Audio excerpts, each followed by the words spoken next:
Welcome to steno dictation. Dictation 5 second बाद शुरू होगा।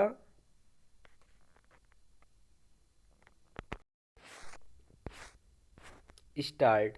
संसद के बजट सत्र के पहले पिछले सत्र में निलंबित किए सांसदों को बहाल करने की पहल इस उम्मीद में की गई है कि इससे माहौल को सकारात्मक बनाने और दोनों सदनों का कामकाज सुगम तरीके से चलाने में आसानी होगी, लेकिन इसके आसार कम ही हैं।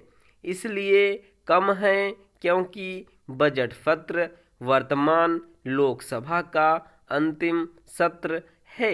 इस सत्र के बाद कभी भी आगामी लोकसभा चुनावों की घोषणा हो सकती है। ऐसे में बजट सत्र में विपक्ष सत्ता पक्ष के प्रति और अधिक हमलावर दिख सकता है। विपक्ष अपने हमलावर रवैये के जरिए यही दिखाना चाहेगा कि वह लोकसभा चुनावों में मोदी सरकार का डटकर सामना करने के लिए तैयार है। स्पष्ट है कि इसका असर संसद के कामकाज पर पड़ेगा। इसके नतीजे में संसद में अच्छा खासा हंगामा देखने को मिल सकता है।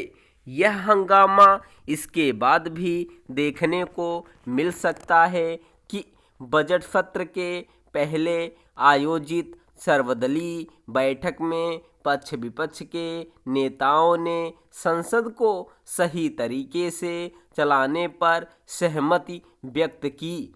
अतीत का अनुभव यही बताता है कि इस तरह की सहमतियों का कोई मूल्य महत्व नहीं रह गया है।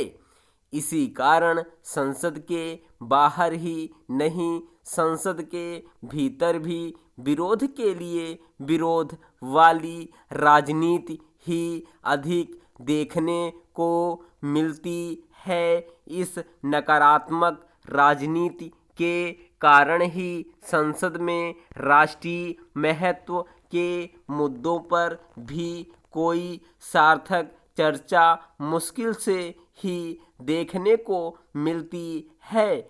बजट सत्र में अंतरिम बजट पेश होना है। अंतरिम बजट की अपनी सीमाएं होती हैं।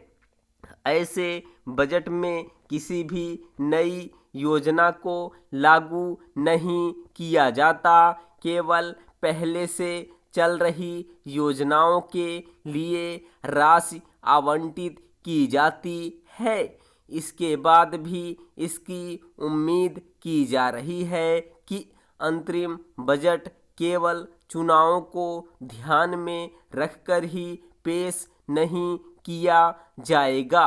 इसका एक कारण यह है कि विपक्षी मोर्चे INDIA में टूट फूट के चलते भाजपा की चुनावी संभावनाएं कहीं अधिक बेहतर नजर आ रही हैं।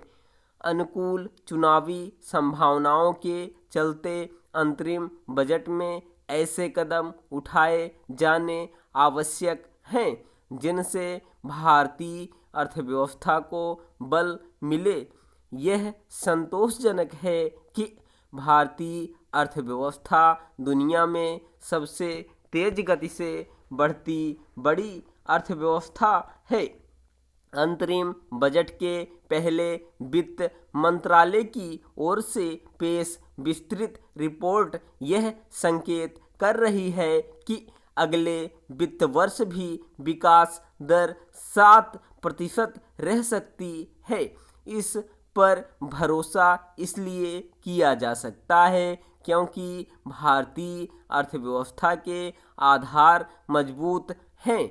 इसके बाद भी इसकी अनदेखी नहीं की जानी चाहिए कि अर्थव्यवस्था के सामने चुनौतियां भी कम नहीं हैं। वैश्विक स्तर पर व्यापार घट रहा है और मैन्युफैक्चरिंग में निवेश कम हो रहा है। इसके अलावा अर्थव्यवस्था की बेहतर स्थिति के बाद भी रोजगार के उतने अवसर नहीं पैदा हो रहे हैं जितने अपेक्षित हैं। ऐसे में यह आवश्यक है कि अंतरिम बजट में भावी चुनौतियों का ध्यान रखा जाए। स्टॉप।